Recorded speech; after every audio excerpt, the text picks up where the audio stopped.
হাই বন্ধুসকল, আজি আমি হেল্ল' হাথিনাপুৰৰ পৰা এনেকুৱা 5টা প্ৰশ্ন লৈ আহিছোঁ। এই 5টা প্ৰশ্ন হ'ল জিকে। আমাৰ মাজত দৈনিকে প্ৰচলন হয়, কিন্তু আমি এনচাৰ দিব নোৱাৰোঁ। আমি জানো, কিন্তু এনচাৰ অৰ্থাৎ উত্তৰটো আমাৰ মনলৈ আহি নপৰে, অৰ্থাৎ আমি গুৰুত্ব নিদিওঁ। গতিকে আমি জানি লোৱাটো ভাল যে এই যি 5টা প্ৰশ্ন যে আমাৰ বহুত ইম্পৰ্টেণ্ট, এই 5টা প্ৰশ্ন কি হ'ব পাৰে। আমাৰ কিছুমান মানুহৰ শৰীৰৰ হ'ব পাৰে, কিছুমান মানুহে ব্যৱহাৰ কৰা পুৰা ৰাইট একেবাৰে ব্যৱহাৰ কৰা হয়, দৈনিকে ব্যৱহাৰ কৰে, দৈনিকে ৰাতি দিনে গোটেইখিনি হৈ যায়, কিন্তু আমি ক'ব নোৱাৰোঁ কি আছে কি নাই, কিমান আছে, ক'ত পায়, এনেকুৱা হয় নে নহয়, আমি কি হ'ল পৰীক্ষা কৰিব নোৱাৰোঁ বা জানিব নোৱাৰোঁ, অৰ্থাৎ জানিব নিবিচাৰোঁ। গতিকে আমি এতিয়া কি কৰিম যে জানিব বিচাৰিছোঁ যে কিনো।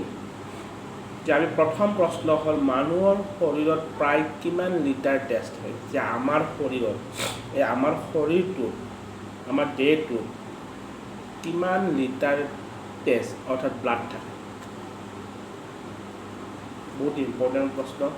আমি নাজানো যে কিমান লিটাৰ ব্লাড থাকে, জানিব লাগিব আৰু জানি লোৱাটো আমাৰ ভাল। গতিকে মানুহৰ শৰীৰত প্ৰায় কিমান লিটাৰ তেজ বা ব্লাড থাকে, অৰ্থাৎ আমি এনচাৰ দিব লাগিব যে এজন মানুহৰ শৰীৰত 5 লিটাৰ তেজ, 5 লিটাৰ ব্লাড বা তেজ থাকে। গতিকে কিমান লিটাৰ ব্লাড থাকে? 5 লিটাৰ, অৰ্থাৎ মানুহৰ শৰীৰত প্ৰায় 5 লিটাৰ তেজ থাকে। অ'কে, আমাৰ প্ৰথম প্ৰশ্নটো কমপ্লিট। দ্বিতীয় নম্বৰ প্ৰশ্ন, আমি সদায় ব্যৱহাৰ কৰোঁ কি ৰাতিপুৱাৰ পৰা একেবাৰে ৰাতিপুৱালৈকে, অৰ্থাৎ নেক্সট ডে'লৈকে আমি দৈনিকে ব্যৱহাৰ কৰোঁ। হাতত লওঁ, পকেটত ভৰাওঁ, সেইটো নহ'লে চলিব নোৱাৰোঁ, অৰ্থাৎ মোবাইল নহ'লে আমি চলিব নোৱাৰোঁ।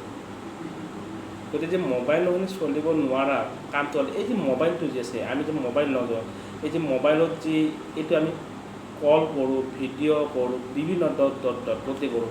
এই যে মোবাইল ফোনটো যি আৱিষ্কাৰ কৰিছিল সেই ব্যক্তিজনৰ নাম, যে মোবাইল ফোন কোনে আৱিষ্কাৰ কৰিছিল। 1 নম্বৰ পইণ্ট, যে মোবাইল ফোনটো যে আৱিষ্কাৰ কৰিছিল, যে এইটো মানুহজনৰ নাম কি, যে কি মানুহজন, যে মোবাইল ফোন আৱিষ্কাৰ কৰা ব্যক্তিজনৰ নাম, অৰ্থাৎ মাৰ্টিন কুপাৰ মোবাইল ফোন আৱিষ্কাৰ কৰিছিল। মাৰ্টিন কুপাৰে মোবাইল ফোন আৱিষ্কাৰ কৰিছিল। আমাৰ প্ৰশ্ন হ'ল যে মোবাইল ফোন কোনে আৱিষ্কাৰ কৰিছিল, অৰ্থাৎ আমি এনচাৰ দিব লাগিব যে মাৰ্টিন কুপাৰ। অ'কে, এতিয়া আহিল আমাৰ 3 নম্বৰ প্ৰশ্ন, যে আমি মোবাইলত কি আমাৰ গুগল যাওঁ, হয় নহয়, গুগলত যিকোনো পায়, অৰ্থাৎ গুগল, এই যে গুগল আছে GOOGLE গুগল, এই গুগল ৱৰ্ডটো, অৰ্থাৎ এই গুগল ৱৰ্ডটো কোন চনত আৱিষ্কাৰ কৰা হৈছিল, এই গুগল শব্দটো। আৰু গোটেই এই গুগলতে আমাৰ চাৰ্চ কৰা যায়, অমুক বিভিন্ন ধৰণৰ। গতিকে এই গুগল কোন চনত আৱিষ্কাৰ কৰিছিল? 1998 চনত, অৰ্থাৎ 1998 চনত গুগল আৱিষ্কাৰ কৰিছিল।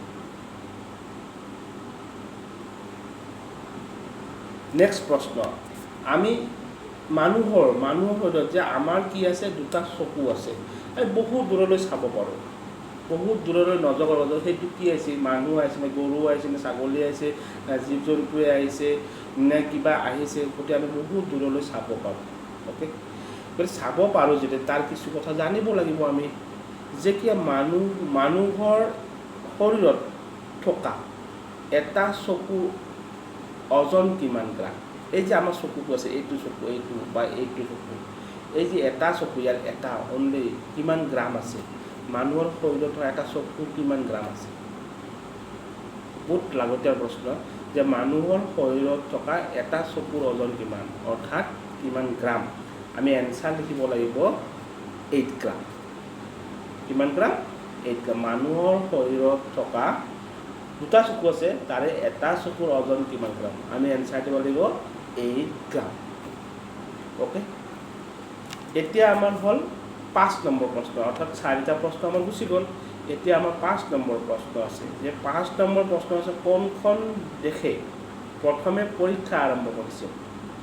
চাওক, আমি পৰীক্ষা দিওঁ, কমনতো পৰীক্ষা দিওঁ, দ্বিতীয় শ্ৰেণীতো দিওঁ, তৃতীয়টো দিওঁ, চতুৰ্থটো দিওঁ, পঞ্চম ডট আমাৰ পিছলৈ পৰীক্ষা হৈ থাকে। চাকৰি কৰিলেও আমি পৰীক্ষাই দিব লাগে ফাৰ্ষ্ট, হয় নহয়?